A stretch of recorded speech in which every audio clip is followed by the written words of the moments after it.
व्याख्या मुद्रां करसरसिजैः पुस्तकं शङ्खचक्रे बिभ्रद्भिन्नस्फुटिगरुचिरे पुण्डरीके निषण्णः अम्लानः श्रीरमृतवृषदैरंशुभप्लावयन्माम् आविर्भूयाद्दरघमहिमा मानसे वागधीशः। कृष्णाय वासुदेवाय हरये परमात्मने प्रणतक्लेशनाशाय गोविन्दाय नमो नमः। संस्कृत शौर्यम् इति आमुखपटले सम्बद्धाः समेपि विद्वांसः समेपि जिज्ञासवः छात्राः सहृदयाः सज्जनाः एतस्य संस्कृतशौर्यम् इति आमुखपटलस्य संस्थापकः प्रबन्धकश्च डॉक्टर राजकुमारः समेषां स्वागतं वर्तते एतस्मिन् महाभाष्यव्याख्याने। यस्तने सर्वादेशप्रसङ्गश्चानिगन्तस्य इति वार्तिकस्य व्याख्यानं सञ्जातं। तत्र दोषः कथितः यत्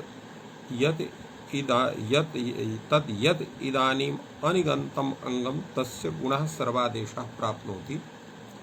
तत्र दोषः यातावात इत्यत्र दत्तं वर्तते। अत्रापि स्वरूपं तथा भवेत्। तात्पर्यम् इत्थमस्ति, यत्र इगन्तम् अङ्गं वर्तते तो तस्य अन्तस्य इकः गुणः भविष्यति, अन्तस्य अलः इकः। यत्र च इगन्तम् अङ्गं नास्ति तत्र इकः इत्यस्य सम्बन्धः एव न स्यात्। फलतः तत्र सम्पूर्णस्य अचः स्थाने तत्र गुणप्रसङ्गः स्यात्। तेन आर्धात्विके त्रिपरे या इत्यत्र वा इत्यत्र च गुणस्य प्रसङ्गः सर्वादेशत्वेन कथितः वर्तते। भाष्यकारः कथयति यत् अयं दोषः न भवितुमर्हति, दैशदोषः। यथेव हि अलोन्त्यस्य इति षष्ठी अन्त्यम् एकम् उपसंक्रान्ता एवं अंगस्य इत्यपि स्थानषष्ठी तद् यद् इदानीम् अनिगन्तम् अङ्गं तत्र षष्ठ्येव नास्ति, कुतो गुणः कुतः सर्वादेशः। अर्थात् अलोन्त्यस्य इत्यत्रापि षष्ठी वर्तते, अन्तस्य अलः आदेशः भवति। अङ्गस्य इत्यत्र षष्ठी अस्त्येव। षष्ठी इत्यनेन स्थानषष्ठी निर्दिश्यते। अतएव भाष्यकारः तत्र कथितवान् यत् अङ्गस्य इति च स्थानषष्ठी। अन्यथा किं स्यात्, मृदेर्गुणः मृदेर्वृद्धिः मृदेरित्यत्रापि षष्ठी वर्तते, मृदेर्वृद्धित्यत्रापि षष्ठी वर्तते, उगन्तलघुपदस्य च इत्यत्रापि षष्ठी वर्तते। एवं ऋच्छेर्लिटि गुणः अत्रापि षष्ठी वर्तते, दृशो गुणः अत्रापि ऋदृशः इत्यत्र षष्ठी, एवं क्षिप्रक्षुद्रयोर्गुणः इत्यत्रापि षष्ठी वर्तते। तर्हि अत्र षष्ठी नास्ति इति कथनं भगवतः भाष्यकारस्य तत्र उचितं न स्यात्। षष्ठी तु अत्र वर्तते, किन्तु अत्र स्थानषष्ठी नास्ति। तो यत्र स्थानषष्ठी भवति तत्रैव तत्र एको गुणवृद्धिः इति सूत्रं तत्र प्रवर्तते। परिष्कार तत्र तस्य अर्थस्य बोधनाय। यद्यपि इत्थमपि वक्तुं शक्यते, यदा तस्य विधिसूत्रस्य संस्कारः भवति, तत्र लक्ष्यसंस्कारकं वाक्यं यदा निष्पद्यते तस्मिन् समये परिभाषासूत्राणि आगत्य तस्य विधिसूत्रस्य संस्कारं कुर्वन्ति। तर्हि कथम् अत्र अलोन्त्यस्य इत्यस्य योगुणवृत्ति इत्यस्य प्रवृत्तिः अत्र न स्यात् इति कश्चन प्रश्नः भवितुम् अर्हति। एतस्मिन् विषये उच्यते प्रतिलक्ष्यं लक्षणं तत्र लक्षणस्य प्रतिप्रसवं भवति। अर्थात् यथा इकोणिसूत्रं तत् सिद्ध्योपास्य इति विषये भिन्नम् इकोणिसूत्रं प्रवर्तते, मध्वरि इत्यत्र भिन्नम् इकोणिसूत्रं प्रवर्तते। एवमेव धात्रंशालाकृत्यत्र भिन्नं भिन्नमेव इकोणिसूत्रं प्रवर्तते। तस्य लक्ष्यस्य कृते तस्य सूत्रस्य प्रतिप्रसवः भवति। एवमेव तत्र अन्यत्र यथा अन्य विषये यदा एतस्य प्राप्तिर्जायते तदा तस्य प्रतिप्रसभा भवति। यस्मात् हेतोः तथा सर्वादेशप्रसङ्गः याता वाता इत्यत्र भवितुमर्हति इति उक्तं वर्तते। किन्तु अत्र स्थानषष्ठीविषये एतत् चिन्तितं वर्तते यत्र मिदेर्गुणः इत्यादिषु सूत्रेषु तत्र स्थानषष्ठी नास्ति। स्थानषष्ठ्यभावात् अत्र इकः इति सम्बन्धः न स्यात्। तेन रूपेण फलतः अत्र यद् अनिगन्तम् अंगम वर्तते मिदेर्गुणः इत्यत्र मिद इति, मृजेर्वृत्ति इत्यत्र मृज इति, एवं पुगन्तं लघुपदं च यत् अंगम वर्तते तस्मिन् विषये तत्र स्थानषष्ठ्याः अभावात् अत्र गुणस्य प्राप्तिरेव नास्ति सार्वधातुकार्धातुक इत्यादि सूत्रेण। अथ च अतएव सर्वादेशप्रसङ्गः याता वाता इत्यत्र नास्ति। एवं रूपेण अत्र समाहितम्। अर्थात अयं दोषः सर्वादेशप्रसङ्गश्चानिगन्तस्य इति यः दोषः अत्र दत्तः सः दोषः अत्र न भवति। एवं तर्हि नायं दोषसमुच्चयः, अर्थात दोष एते दोषाः एतस्मिन् पक्षे न भवन्ति। किं तर्हि पूर्वापेक्षः अयं दोषः। पूर्वापेक्षः अर्थात तत्र सार्वधातुकार्धातुकयोः इत्यत् सूत्रं वर्तते तत्सूत्रमादाय अत्र दोषः भवति। अर्थे चायं च पठितः, अत्र अर्थ विषय अर्थात भिन्ने स्वरूप विषये अयं पठितः वर्तते यत् तत्र मिदि मृजि पुगन्त लघुपद अत्र मिदेर्गुणः इति सूत्रं वर्तते। तत्र इकः यदा अत्र स्यात् तर्हि गन्तङ्गस्य अङ्गस्य अभावात् मिदेर्गुणः इति सूत्रमे व्यर्थं स्यात्। मिदेर्गुणः यत् सूत्रम् अत्र उक्तं वर्तते तेन ज्ञायते तद्वचन सामर्थ्यात् अन्त्यस्य कार्यं न भवति। अतः अलोन्त्यस्य इति वचनात् एवं रूपेण तत्र इकः अपि न प्रवर्तते, किन्तु गुणः उच्यते। तर्हि सः गुणः कथं स्यात्? तद्रीत्या अत्र अवयवषष्ठी स्वीक्रियते। मिदः यः इक् तस्य गुणः भवति, मृजेर्यः इक् तस्य गुणः भवति। एवं रूपेण तत्र समाधानं दीयते। अतः सर्वादेशः अत्र न प्राप्नोति। एवं रूपेण सर्वत्र तथा विचारणीयं वर्तते। सर्वादेशः अर्थात् तत्र सर्वादेशः अर्थात् तस्य इकारस्य स्थाने अर्थात् इकः स्थाने तत्र गुणस्य सर्वादेशत्वं जायते। एवं रूपेण कश्चन विचारः भगवता भाष्यकारेण अत्र विहितः। एवं रूपेण तच्छेष पक्षः दूषितः, अर्थात तच्छेष पक्षस्य स्वीकारे तेन रूपेण अत्र कार्यं न भवितुमर्हति। अलोन्त्यस्य इति सूत्रं यद् वर्तते, इको गुणवृद्धि इति सूत्रं वर्तते, तत्र तच्छेष पक्षः न स्वीकरणीयः एतेषु दोषेषु सत्सु। एवं भूतः कश्चन विचारः भगवता भाष्यकारेण दत्तः। किन्तु तत्र यः प्रसङ्गः उत्थापितः आसीत् यत् किं पुनः अयम् अलोन्त्यशेषः आहोश्वित अलोन्त्यस्य अपवादः, अर्थात इदं सूत्रम् अलोन्त्यस्य अपवादः भवति। तो तच्छेष पक्षे तु विचारः सञ्जातः। अधुना अपवाद पक्षे विचार्यते किम् अपवादः भवितुमर्हति न वा। अतएव तत्र प्रश्नः भवतु नाम तच्छेष पक्षः नास्ति। तच्छेष पक्षात् तत्र दोषः आपतति। अस्माद् हेतोः अत्र अपवाद पक्षः स्वीक्रियते। अत्रापि उच्यते इङ् मात्रस्य इति चेत् जुसि सार्वधातुकार्धातुक ह्रस्वाद्योर्गुणेषु अनन्त्य प्रतिषेधः।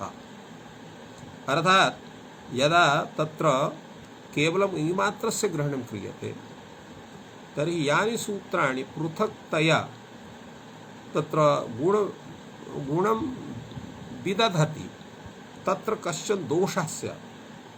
कः दोषः अत्र विचार्यते?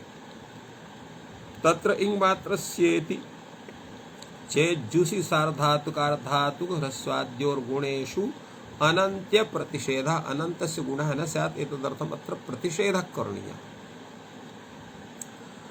कथं? भाष्यकारः एतद् वार्तिकं व्याख्याति इङ् मात्रस्य इति चेत् जुषि सार्धातुकार्धातुक ह्रस्वाद्योर्गुणेषु अर्थात एतेषु एतैः सूत्रैः यदा गुण भवति तस्य तेषां विषये अत्र विषय सत्य गुणेषु अर्थात गुण विषये अनन्तस्य प्रतिषेधः वक्तव्यः। अनन्तस्य अर्थात यत्र अनन्तस्य नाम तत् यत् अनिगन्तं यत् स्वरूपं वर्तते तत्रापि गुणः प्राप्नोति तस्य प्रतिषेधः करणीयः। कथं? यथा जुषिच इति सूत्रं वर्तते।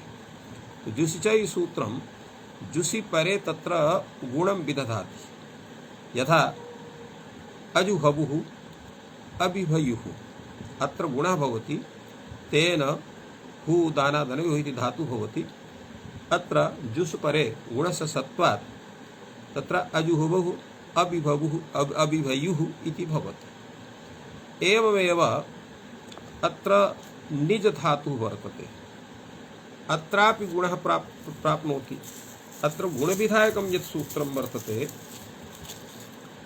तत् सूत्रं वर्तते तत्र निजां त्रयाणाम् इति यत् सूत्रमस्ति कथयामि तावत्।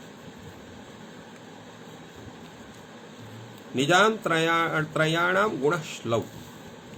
अनेन सूत्रेण निज बीज विष एते ये धातवः सन्ति तेषाम् अभ्यासस्य गुणः प्राप्नोति श्लौ परे। तेन अने निजुः पर्यवेविषुः अत्रापि तत्र प्राप्नोति।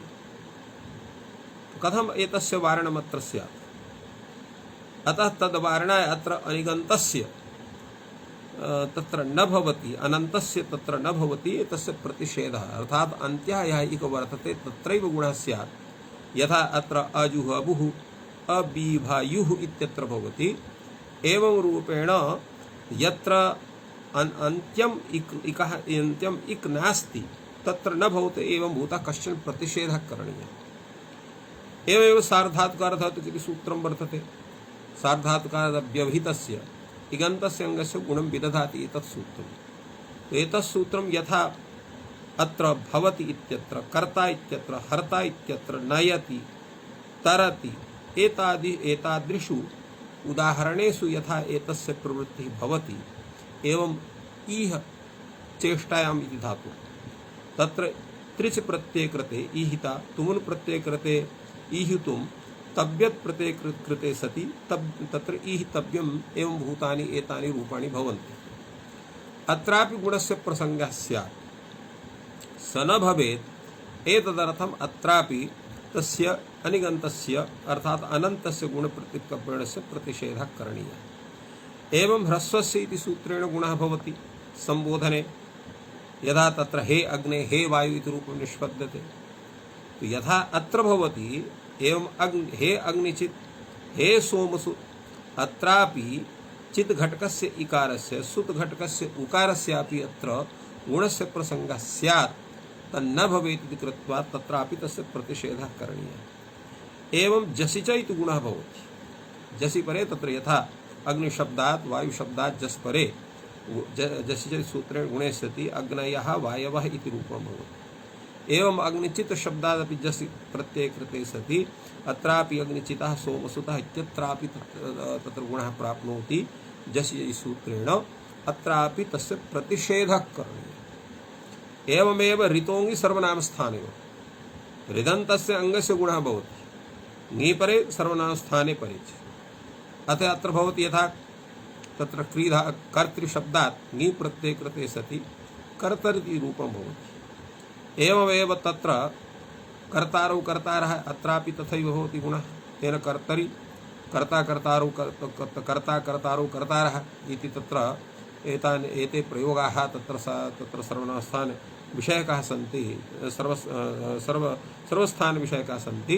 अतः सर्वस्थाने तत्र सर्वनामस्थान विषयकाः सन्ति, अत्रापि तथा प्राप्नुयात्। तो एवं यथा अत्र भवति तथैव सुकृति अत्रापि ङी परे सुकृतौ सुकृत सर्वनामस्थाने परे अत्रापि गुणस्य प्रसंगः स्यात्, स न भवेत्। एतदर्थम् अत्रापि गुणस्य प्रतिषेधः करणीयः। एवं घेनगीति सूत्रेण गुणः भवति, घीसङ्कस्य अत्र गुणः भवति, तेन अग्नये वायवे इति रूपं सिद्ध्यति। अयमेव गुणः अग्निचिते सोमसुत इत्यत्रापि प्राप्नोति। सः गुणः तत्र न भवेत् अर्थापि तत्र कश्चन निषेधः करणीयः। एवमेकं सूत्रं वर्तते ओर् गुणः। ओर् गुणः इति सूत्रेण तत्र बाभव्यः माण्डव्यः अत्र प्रयोगद्वयं कथितं वर्तते। अत्र बभ्रू शब्दात् माण्डु शब्दात् बभ्रौ साधुः माण्डौ साधु इति विग्रहे तत्र साधु इति सूत्रेण यत् प्रत्यये कृते सति तत्र अनेन सूत्रेण गुणे कृते बाभव्यः माण्डव्यः इति रूपं निष्पद्यते। तत् रूपं तत्र गुणः भवति। एवमेव शुश्रुत सौश्रुतः इत्यत्रापि गुणप्रसङ्गः प्राप्नुयात् स न भवेत्। एतदर्थम् अत्रापि अनन्तस्य प्रतिषेधः करणीयः। एवं रूपेण अपवादपक्षे दोषाः दत्ताः सन्ति। एतेषां दोषाणां निराकरणं भवति न वा भवति। अत्र भगवान् भाष्यकारः तत्र पूर्वं तत्र एकदेशी समाधानं करोति। तादृशं च अत्र वर्तते वार्तिकं पुगन्त लघुपदग्रहणम् अनन्त्य नियमार्थम्। अर्थात् पुगन्त लघुपदस्य च यत् वर्तते तत् एतत् नियमार्थं भवति कि पुगन्तस्य लघुपदस्य पुगन्त लघुपथस्यैव अनन्तस्य इकः गुणः भवति, अन्यस्य अनन्तस्य इकः गुणः न भवति। तो अनया रीत्या यातावाता इत्यादि सूत्रेषु अन्यत्र दोषः न भवति। एवमेव अने निजुः पर्यवेविषुः एवं ईहिता ईहितुम् ईहितव्यम् एवमेव अग्निचित् एवमेव अग्निचितः सोमसुतः त्रितो ङीसर्वणस्थानो इति विषये तत्र सुकृति सुकृतौ सुकृतः घेरङ् इत्यस्य अग्निचिते अग्निसुत इत्यत्र ओर्गुणः शुश्रूषौश्रुतः इत्यादिषु स्थलेषु तत्र गुणप्रसङ्गः न भवति नियमः। अत्र अयं नियमः करणीयः न वा करणीयः इत्यत्र कश्चन विचारः प्रवर्तते। तत्रोच्यते अत्र नियमः भवितुमर्हति चेत् तत्र अयं नियमः कुत्र स्यात्? तो प्रकृतस्यैव नियमः स्यात्। अर्थात् यत् प्रकरणं प्राप्तं वर्तते यत् सूत्रं विधायकं तत्रैव नियमः स्यात्। किंच प्रकृतम् अर्थात् प्रकरण विषय प्राप्तं सूत्रं किम् अस्ति? तो तत्सूत्रं वर्तते सार्वधातुकार्धधातुकयोः। यतोहि सार्वधातुकार्धधातुक इत्यस्य अनन्तरमेव पुगन्तलघुपदश्च अन्यानि च सूत्राणि वर्तन्ते। तत्र नियमः यदा स्यात् तेन भवेदिह नियमात् स्यात् ईहिता ईहितुम् ईहितव्यम्। तो अत्र नियमः न स्यात्। अर्थात् यदा अयं नियमः भवति तर्हि सार्वधातुकार्धधातुकयोः तु तत्र एतस्य नियमः स्यात् यत् पुगन्तस्य लघुपदस्यैव भवति। ईहिता ईहितुम् इति कथं वर्तते? न तु पुगन्तं वर्तते न च लघुपदं वर्तते। स्माद्धेतुः ईहिता ईहितुम् ईहितव्यम् इत्यत्र प्रवृत्तिर्न भवति। एवमेव सर्वत्रापि बोध्यम्। अत्रापि तत्र प्रश्नः भवति भवतु नाम अत्र स्यात् किन्तु यदा तत्र लघुपदं वर्तते ह्रस्वादेर् तत्र गुणस्तु अनियतः सः अनन्तस्य प्राप्नोति। अर्थात् तत्र ह्रस्वस् इति सूत्रं वर्तते जस्य च एवं यानि सूत्राणि पूर्वं कथितानि सन्ति तेषाम् अनन्तस्य तत्र प्राप्तं स्यात्। तर्हि कीदृशः नियमः करणीयः? तदा उच्यते अथाप्येवं नियमः स्यात् पुगन्त लघुपदस्य सार्वधातुकार्धधातुकयोरेव। अर्थात् पुगन्तस्य लघुपदस्य अङ्गस्य गुणः चेत् स्यात् सार्वधातुकार्धधातुकः परे एव भवति अन्यत्र न भवति। एवमेव द्वितीयः अपि नियमः स्यात्। यतोहि तत्र यः प्रतिषेधः भवति तस्य कस्य प्रतिषेधः भवेत्? यदा अनन्तरस्य विधिर्वा भवति प्रतिषेधो वा तदा तु सार्वधातुकार्धधातुक इति तस्य अनन्तरं पश्चात् न वर्तते इति कथं निषेधः स्यात्? कैयटः अत्र समादधाति यत् अनन्तरस्य विधिर्वा भवति इति परिभाषा यदा नाश्रीयते तदा अयं दोषः, यदा आश्रीयते तदा अयं दोषः न भवति। एवं रूपेण तादृशं समाधानं विदधाति। भाष्यकारः कथयति यत् अथापि उभयतो नियमः स्यात्। पुगंत लघुपदस्यैव सार्वधातुक अर्थात सार्वधातुक पुगंत लघुपदस्यैव गुणः भवति। सार्वधातुकार्धातुकोरे पुगंत लघुपदस्य पुगंत लघुपदस्य चेत् गुणः तर्हि सार्वधातुके अर्धातुके च परे एव भवति। तेन किम् आयातम्? ह्रस्वस्य जुसि च ऋतोङ्गि सर्वनामस्थानयोः घेरिङिति और गुणः एतानि यानि सूत्राणि गुणं कुर्वन्ति गुणकार्यं विदधति तानि तत्र सार्वधातुकार्धातुके परे न भवन्ति इति कृत्वा तत्र दोषः न भवति। एवं रूपेण समाधानं किमपि दत्तम्। तो एवमपि अयं जुसि गुणो अनियतः, यतोहि जुसि गुण विषये तत्र नियमः नास्ति। कथं?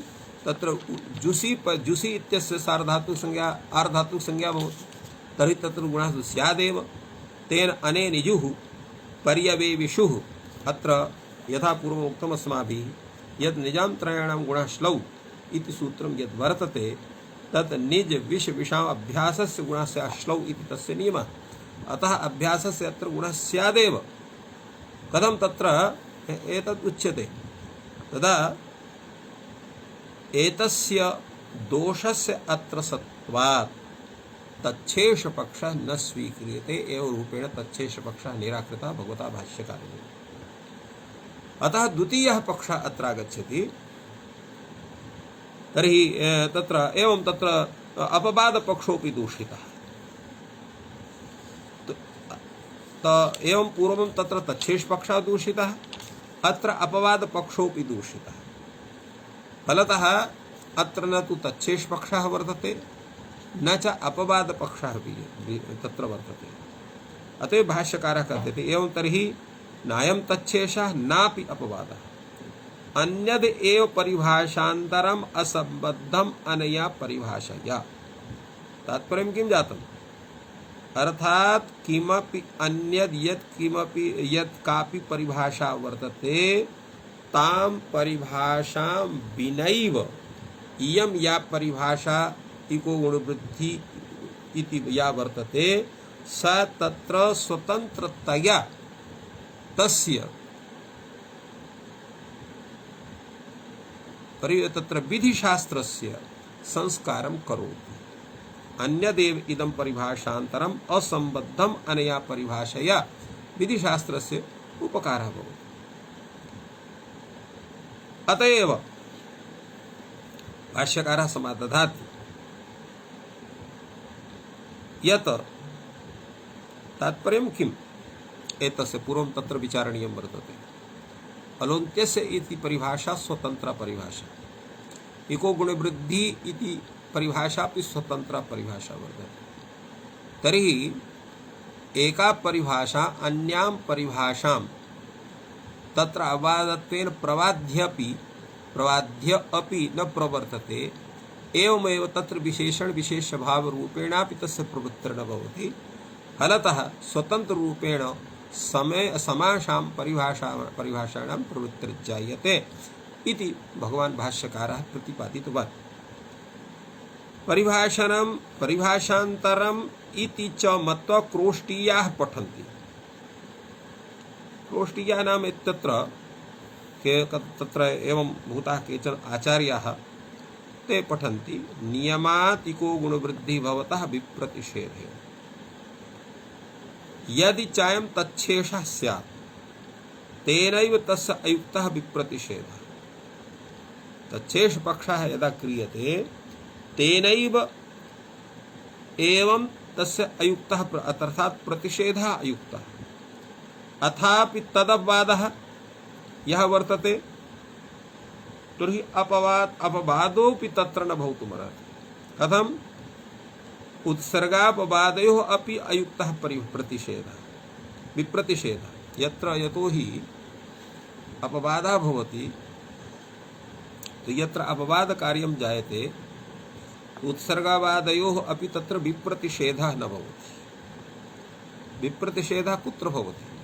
अन्यत्र लब्धावकाशयोः एकस्मिन् लक्ष्ये युगपत् प्रवृत्ति विप्रतिषेधः। उत्सर्गापवाद विषये एवं नास्ति।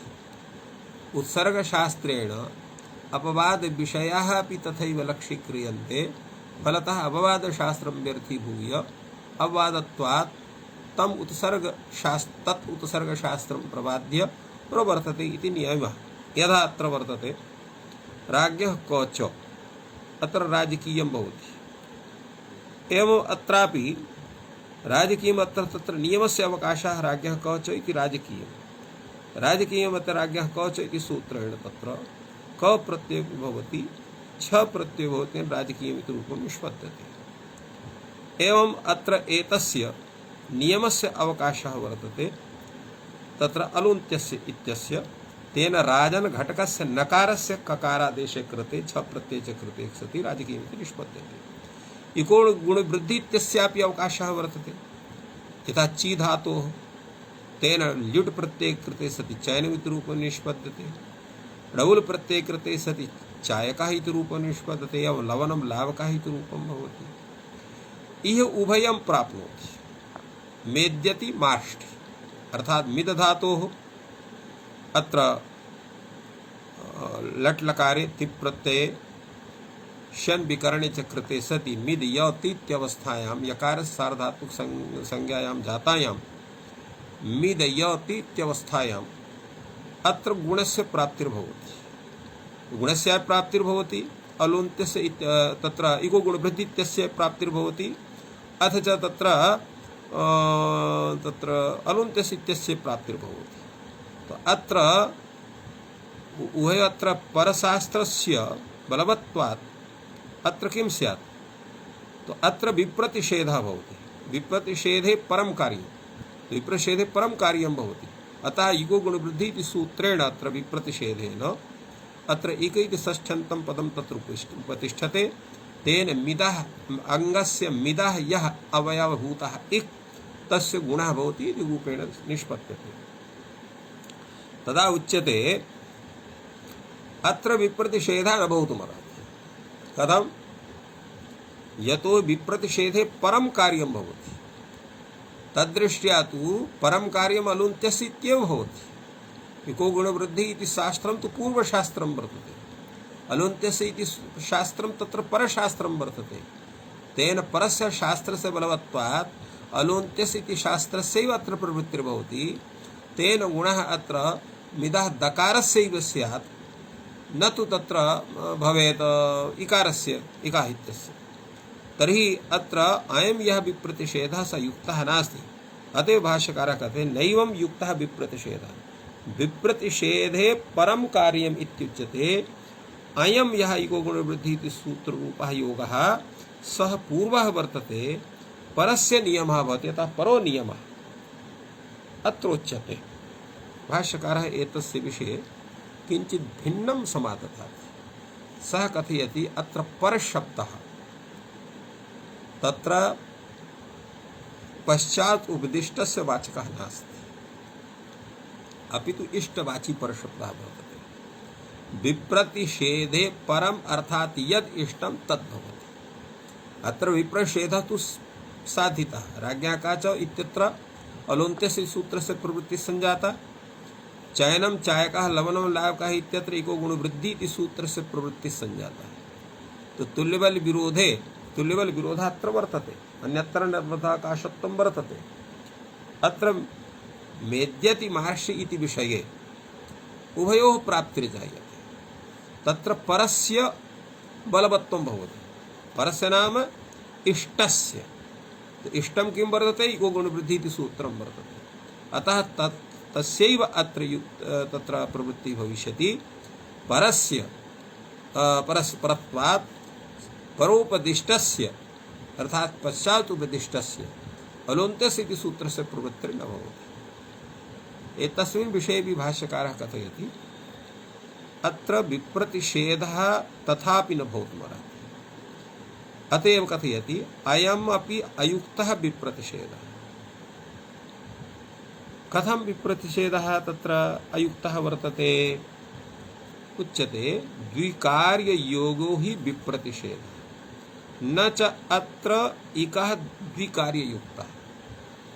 अर्थात भिन्नं भिन्नं कार्यं यदा प्राप्नोति तदा विप्रतिषेधः भवति। यथा मनोर्थ इति विषये मनस रथः इति विषये रोरि इति सूत्रेण सकारस्य रुत्वे उकारस्य इत्वे लोपे चक्रते सति मन रथ इत्यवस्थायाम् अत्र हश्च इति तत्र रेफस्य स्थाने उकारस्य प्राप्तिः भवति। रो इति सूत्रेण लोपस्य कार्यस्य प्राप्तिर्भवति।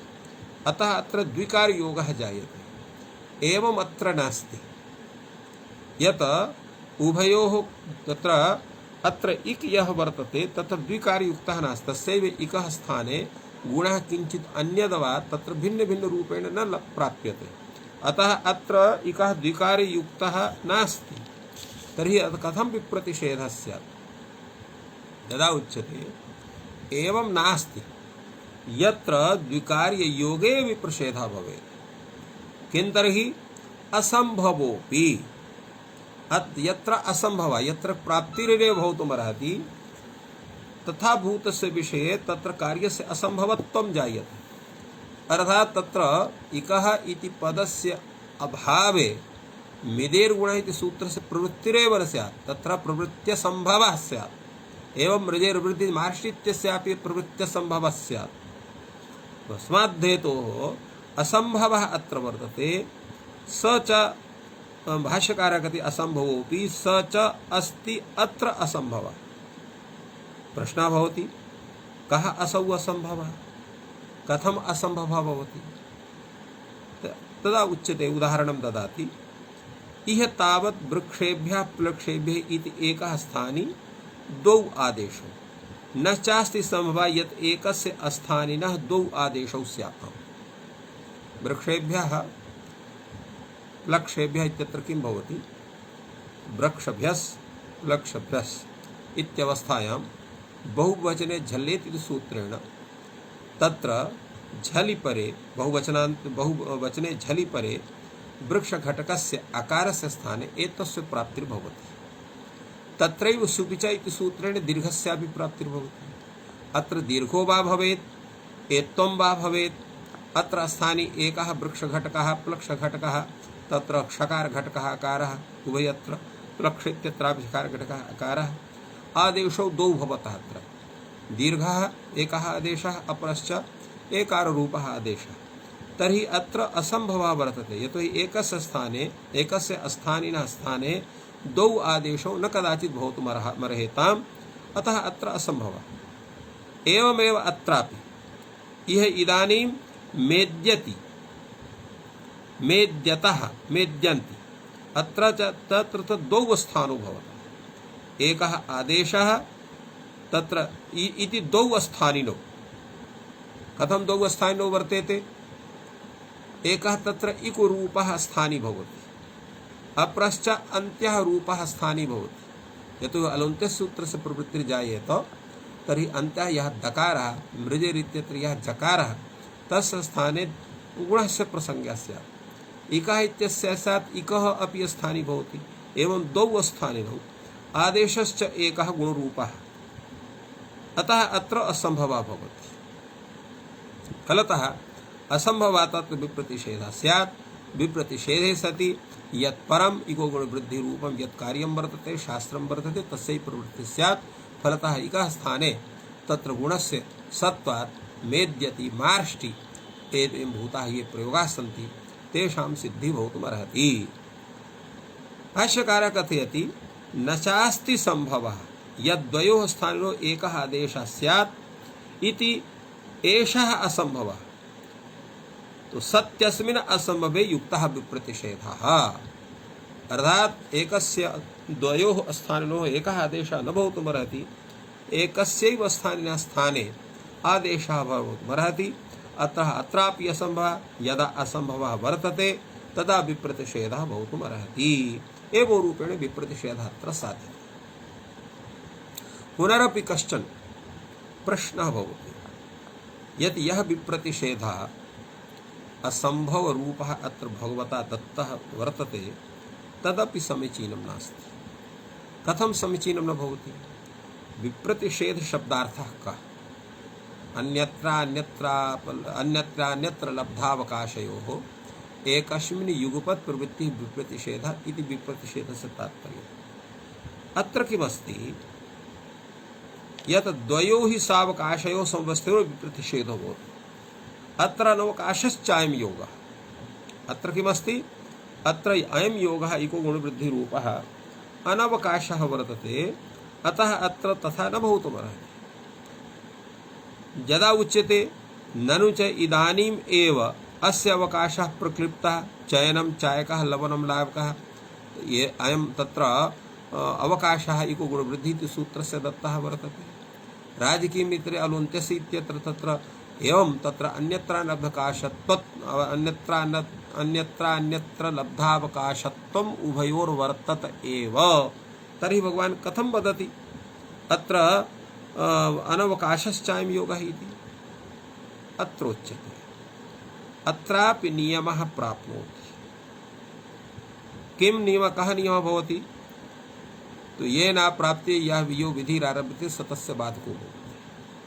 तो न प्राप्ते नियमः अयं योगः आरभ्यते, अर्थात अवश्य प्राप्तौ, न प्राप्ते नाम अवश्य प्राप्तौ विषये तत्र अयं योगः आरभ्यते। यावत् च न प्राप्ते नियमः अयं योगः आरभ्यते ततः तत् अबाधः योगः भवति। यदा कस्यचित् अवश्य प्राप्तौ कश्चन योगः वर्तते तदा तस्य अपवादः भवति। अत्र अलोन्त्यस्य इति अवश्य प्राप्तौ अयं योगः आरभ्यते इको गुणवृद्धि इति, अतः इको गुणवृद्धि इति यत् सूत्रं वर्तते तद् अलोन्त्यस्य अपवादः भविष्यति, अतः अत्र विप्रतिषेधः नास्ति। कथं? तत्र उत्सर्गापवादयोः अयुक्तः विप्रतिषेधः। उत्सर्गापवादयोः विप्रतिषेधः न भवति, अन्यथा तत्र उत्सर्गापवाद व्यवस्थैव विच्छिन्ना स्यात्। फलतः अत्र उत्सर्गापवादयोः स्थितिः वर्तते, अतः विप्रतिषेधः अत्र न भवितुमर्हति। पुनः तत्र भगवान् भाष्यकारः प्रतिपादयति अथापि कथञ्चित् इको गुणवृद्धि इत्यस्य अवकाशः स्यात् एवमपि यथा इह विप्रतिषेधात् इको गुणः भवति मेद्यति मेद्यतः मेद्यन्ति इति एवं इहापि स्यात् अनेन युः पर्यवेशिषुरित्यत्र। एवं यदा युगोवृत्त्यस्य अवकाशः स्यादपि यथा भवता उक्तं चयनं चायकः लवनं लावकः इत्यत्र तस्य अवकाशः वर्तते। अवकाशः सत्त्वात् तत्र अपवादस्य यस्वरूपं तत् तत्र न्यूनं भवति। कथं? तत्र अनवकाशत्वमेव तस्य बलं भवति अपवादशास्त्रस्य। तच्च बलं तत्र क्षीणं जातं चयनं चायकः लवनं लावकः इत्यत्र तस्य प्रवृत्तेः सत्त्वात्, अतः तत्र अपवादत्वं तस्य नास्ति। एवं रूपेण इको गुणवृद्धि इत्यस्य अवकाशः तत्र वर्तते, फलतः अत्र विप्रतिषेधः भवितुमर्हति। उच्यते एवमपि यथा इह विप्रतिषेधात् इको गुण भवति तो मेद्यति मेद्यतः इत्यत्रापि विप्रतिषेधात् इकः गुणः स्यात्। तो यदा अत्र भविष्यति तर्हि अत्रापि अनेन युः पर्यवेविषुः इत्यत्रापि स्यात्। अनेन उच्यते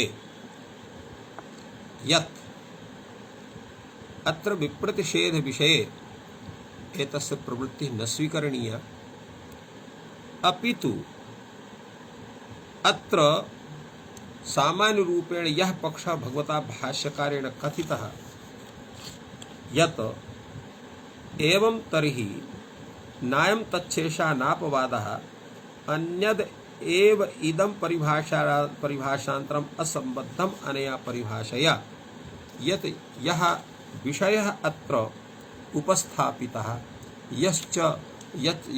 यच्च समाधानं तत्र दत्तं वर्तते तदेव समीचीनं।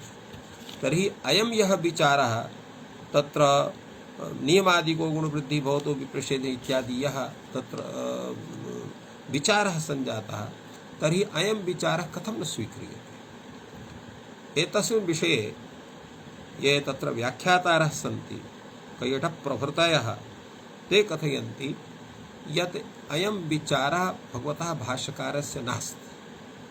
अयं विचारः तु ये क्रोष्ठीयाः सन्ति, ये एवं भूतान् विचारान् अत्र कृतवन्तः सन्ति, तेषां विचारः, स विचारः तत्र गौरवग्रस्तः अपि वर्तते। अथ च तत्र तादृशं समाधाने तादृशसमाधानस्वीकारे अनेके दोषाः अपि आपतन्ति इति कृत्वा यत् समाधानं पूर्वभवता भाष्यकारेण दत्तम् अन्यद् एव इदं परिभाषान्तरम् असम्बद्धम् अनया परिभाषया एतदेव समाधानम् अत्र समीचीनं वर्तते, तदेव समाधानम् अत्र स्वीकरणीयम्। एवं तत्र विचारः सञ्जातः सम्यक्तया। अधुना तत्र गुणविषये विचारः सञ्जातः। वृद्धिविषये तादृशः विचारः भवति यत् वृद्धिर्भवति गुणो भवति यत्र ब्रूयात् इकः इत्येतत् तत्र उपस्थितं द्रष्टव्यम्। अर्थात् वृद्धिपदेन यत्र वृद्धिविधानं गुणपदेन यत्र वृद्धिविधानं तत्रैव इकः इति षष्ठ्यन्तं पदं तत्र उपतिष्ठति। एवं रूपेण समाधानं दत्तं वर्तते। तो अत्र यत् समाधानं वर्तते तेन रूपेण तस्य तत्र तत् समाधानं स्वीकरणीयं। किन्तु अनेन किं भवति, किं निष्पद्यते अनेन इत्यपि कश्चन प्रश्नः भवति। स एव प्रश्नः भगवता भाष्यकारेण उपस्थापितः, किं कृतं भवति अनेन विचारेण किं जायते। तदा उच्यते द्वितीया षष्ठिर् प्रादुर्भाव्यते। तत्र षष्ठी तत्र द्विविधा भवति। अंगस्य इति एका षष्ठी, इका इत्यत्र एका षष्ठी। अतएव अत्र इका इति पदस्य तत्र समवधाने सति द्वितीया षष्ठी प्रादुर्भाव्यते, अर्थात् द्वितीया षष्ठी तत्र आगच्छति, अनेन रूपेण प्रतीयते। तत्र किं करणीयं स्यात्, तत्र विचारः भवति। तत्र कामचारः गृह्यमाणेन वा इकं विशेषयितुम् इका वा गृह्यमाणम्, अर्थात् गृह्यमाणेन इकं विशेषयितुम्। तत्र गृह्यमाणं यथा मिदेर्गुणः, अत्र गृह्यमाणं पदं मिदः इति वर्तते। तत्र इकं विशेषयितुं, तत्र इकः तत्र विशेषणं भवति। मिदः यः इक् तस्य गुणः भवति। इका वा गृह्यमाणं यत्र अङ्गस्य इति वर्तते, तत्र मिद् रूपं यदङ्गं तस्य यः इक् तस्य गुणः भवति इति मिदेर्गुणः वृजिर्वृद्धि इत्यादि तस्य अर्थः स्यात्। सार्वधातुकारः अङ्गस्य इति वर्तते, तत्र इका तत्र गृह्यमाणं विशेषयितुम् उक्तं भवति। अर्थात् इकः इति षष्ठ्यन्तं पदम् अङ्गस्य विशेषणं भवति। तेन तदन्त विधेयसत्वात् इगन्तस्य अङ्गस्य गुणः भवति, एवं रूपेण भवति। तो अत्र स्वेच्छा वर्तते। स्वेच्छा नाम किं? यादृशं सूत्रं वर्तते तेन रूपेण इको गुणवृद्धि इति सूत्रात् लब्धः यः इकः इति पदं तस्य तेन रूपेण संबंधं कर्तुं शक्यते। अर्थात् तत्र इकः इक इति पदं क्वचित् तत्र विशेष्यं भवति, क्वचित् विशेषणं भवति। मिदेर्गुणः मृजेर्वृद्धि, अत्र इकः इति षष्ठ्यं पदं विशेष्यं भवति। सार्वधातुकार्धातुक इत्यादि स्थलेषु तत्र यत्र तत्र इगन्तं इक तत्र यद् इगन्तः यः धातुः भवति यत्र कुत्रापि तत्र इकः इति तत्र विशेषणं भवति, इगन्तस्य अङ्गस्य गुणः भवति, एवं रूपेण तत्र वर्तते। किन्तु यावता कामचारः इह तावत् मिदि वृजि पुगन्त लघूपधर्छि दृशि क्षिप्रशूद्रेषु गृह्यमाणेन इकं विशेषयितुं गृह्यमाणेन इकं विशेषयिष्यामः अत्र कथयति। अर्थात् पूर्वं तु तत्र कामचारः इति उक्तं वर्तते, कुत्रापि एतत् कर्तुं शक्यते, किन्तु तत्र तादृशं व्याख्यानं विदधाति। कुत्र इकः इति पदं विशेष्यं भविष्यति, कुत्र इकः इति पदं विशेषणं भविष्यति, तत्र विचार कथयति। मिदि विषये, मृजि विषये, पुगन्त लघूपध विषये, ऋच्छि विषये, दृशि विषये, क्षिप्रवृत्त विषये एवं भूतेषु तत्र विषयेषु गृह्यमाणेन एकं विशेषयिष्यामः। अर्थात् तत्र मिद रूपस्य अंगस्य यः इक् मृज रूपस्य अंगस्य यः इक् एवं रूपेण तत्र स्वरूपं भविष्यति। अतएव लिखितम् अत्र सामान्य एतेषां यः इक् तस्य गुणः भवति। अत्रापि तत्र इदानीं जुसि सार्वधातुकार्धातुक ह्रस्वाद्योर्गुणेषु इका गृह्यमाणं विशेषयिष्यामः। तो जुसिचा इति सूत्रं, सार्वधातुकार्धातुक इति सूत्रं वर्तते, ह्रस्वस्य इति सूत्रं वर्तते, एवं और गुणः इति सूत्रं वर्तते। अत्र किम् इका गृह्यमाणं विशेषयिष्यामः, अर्थात् गृह्यमाणं यद् वर्तते तस्य इका इति षष्ठ्यन्तं पदं विशेषणं भवति। अत्र तदन्त विधि जायते, तेन इगन्तस्य अंगस्य गुणः भवति। अतएव अत्र लिखितं भवति एतेषां गुणः भवति, एतेषां गुणः भवति तथा अंगसंज्ञकानाम् एतेषां यः एतेषां इगन्तस्य इगन्तानाम् एतेषाम् अंगानां गुणः भवति एवं रूपेण तत्र अर्थः भवति। तेन अलुन्त्यस्य इति सूत्रसहकारेण यः अन्त्यः इक् तस्य स्थाने गुणः भवति एवं रूपेण अत्र समाहितम्। अधुना कश्चन अन्यः विचारः आगच्छति, तस्य विषये वयं विचारयामः। सः विषयः कीदृशः? अत्र यद्यपि एतत् समाधानं सम्पन्नं, सम्यक् रूपेण एतस्य व्याख्यापि सञ्जाता, तत्र पुनः अथवा इत्यनेन किमपि अन्यदेव समाधानं भाष्यकारः अपि ददाति। अथवा सर्वत्रैव अत्र स्थाने निर्दिश्यते, सर्वत्रैव स्थाने, अर्थात् यत्र स्थानिनः निर्देशः नास्ति तत्र इकः इति षष्ठ्यन्तं पदम् उपतिष्ठते, यत्र स्थानिनः निर्देशः वर्तते तत्र इकः इति षष्ठ्यन्तं पदं नोपतिष्ठते। अतः तच्छेष पक्षेपि यः दोषः पूर्वं दत्तः स दोषः न भवितुमर्हति। तर्हि कथम् अत्र स्थानिनः निर्देशः वर्तते? अत्र उच्यते मिदेर्गुणः। मिदेर्गुणः इत्यत्र मित् च इच अनयोः समाहारः मिदि, तस्य मिदेः एवं रूपेण अत्र समासः वर्तते। तेन मिदः अवयवभूतः यः इह तस्य गुणः भवति अत्र वर्तते। अत्र पुनः प्रश्नः भवति, मिदः अत्र चेत् षष्ठी स्यात् तदैव अयम् अर्थः मिद अवयवभूतस्य इकारस्य गुणः भवति, किन्तु मिदः इत्यत्र तु षष्ठी नास्ति, तर्हि कथम् अयम् अर्थः भवितुमर्हेत्?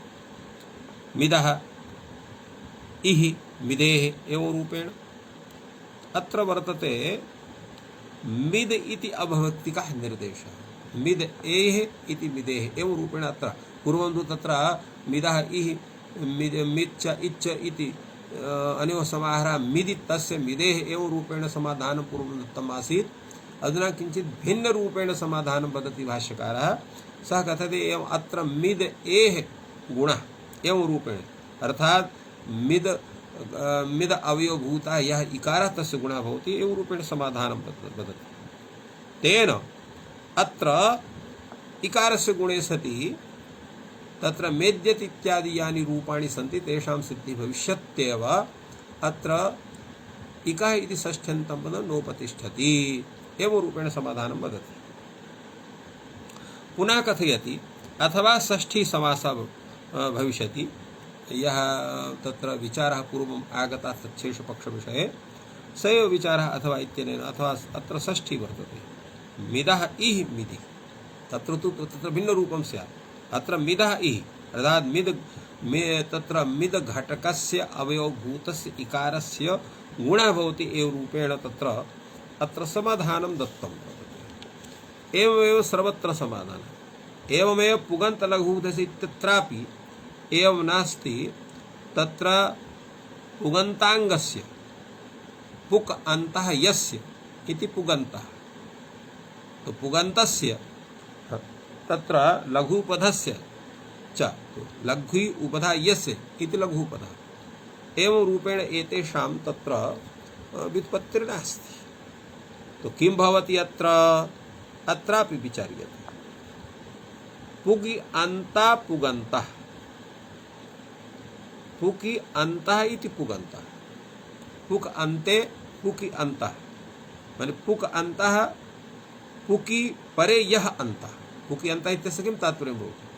पुकि परे यः अन्तः इति पुगन्तः। लघ्वी उपधा लघूपधा, तो लघ्वी उपधा, तो लघ्वी उपधा इति लघूपधा, लघ्वी चासो उपधा इति लघूपधा। पुगन्तश्च लघूपधा च अनयोः समाहारः पुगन्त लघूपधम्, तस्य पुगन्त लघूपधस्य। अत्र किं स्यात्? अर्थात् पुकि परे यः अन्तः अवयवः तस्य स्थाने गुणः भवति, एवं लघ्वी उपधा या वर्तते तस्य लघूपधायाः तत्र गुणः भवति। अनया रीत्या अत्र तच्छेष पक्षेपि अत्र गुणादिकार्यं स्यात् न कश्चन दोषः इति वदति। प्रतिपादे तथा अवश्यं चैददेयं विज्ञेयं अंग विशेषणे ही सति इह प्रसज्येत भिन्नति छिन्नति।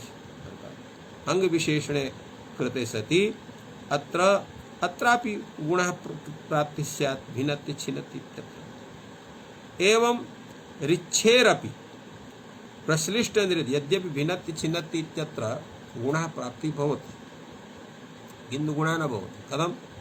श्नम यद् वर्तते तस्य तत् सार्धातुकपितेन यद्भावः भवति तेन कंगे च गुणसूत्रेण गुणनिषेधः जायते, तेन भिन्नति छिन्नत्यत्र गुणः न भवति। रिच्छेरपि तत्र प्रश्लिष्ट निर्देशः रिच्छति,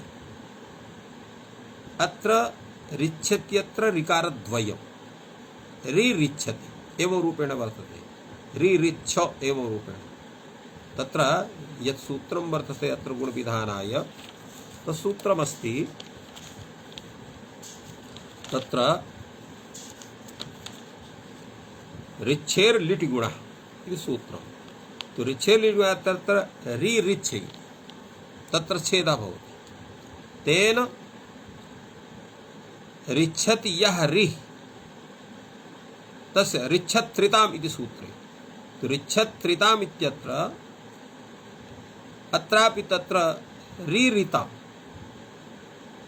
तो रिच्छति रि अत्र रिच्छ तत्र रिच्छेर लिटि गुणः इत्यत्र रिच्छत्रिताम् इत्यत्रापि तथैव कथयति यत्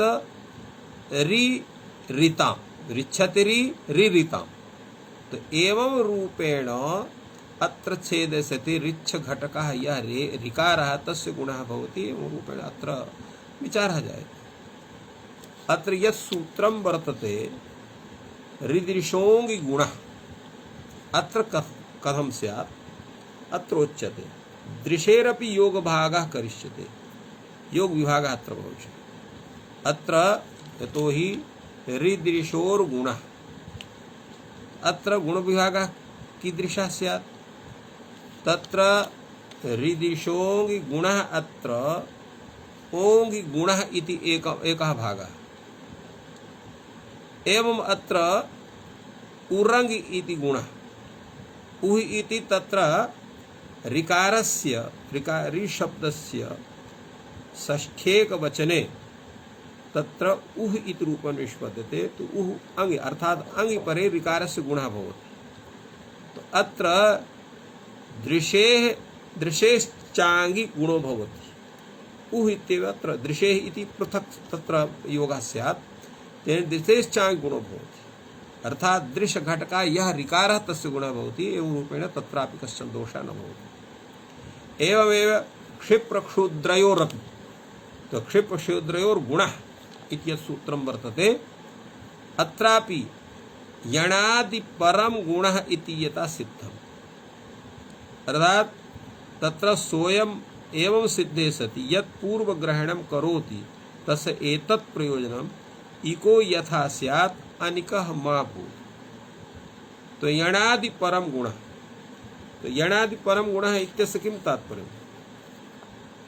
तत्र यणादि परम गुणः यत् अत्कथितं वर्तते तस्य किं तात्पर्यं वर्तते? यत् यणादि परम इति यत् आसीत् यणादि परम गुणः इति तत्र वाक्य विशेषः वर्तते। तो यण परे गुणः, तो यण परे अत्र किं वर्तते? क्षुद्र इत्यत्र रेफः, क्षिप्त इत्यत्रापि रेफः यण परे वर्तते। तो तस्य परे क्षि घटकस्य इकारस्य क्षु घटकस्य उकारस्य च गुणः भवति यणादि परम गुणः इत्यस्य तात्पर्यम् आगच्छति। तेन अत्रापि दोषः न भवति। तो इत्थम् सः अयम् एवं सिद्धे सति यत् पूर्वग्रहणं करोति तस्य एतत् प्रयोजनम् इको यथा स्यात् अनिको मा भूत्। एवं रूपेण यत् सिद्धं भवति तथापि गुणविधानात् पूर्वं यत् एतत् सूत्रम् इको गुणवृद्धि रूपं यत् कृतं वर्तते तस्य एतदेव प्रयोजनं वर्तते। इकः एव गुणः भवति, अनिकः गुणः न भवति। एवं रूपेण अत्र समाहितम्। तो इत्थं भगवता भाष्यकारेण अत्र अयं विषयः सम्यक्तया प्रतिपादितः यत् चक्षेष पक्षेपि कथंचित् एवं स्वीकारे दोषः न भवति। तथापि पूर्वः यः पक्षः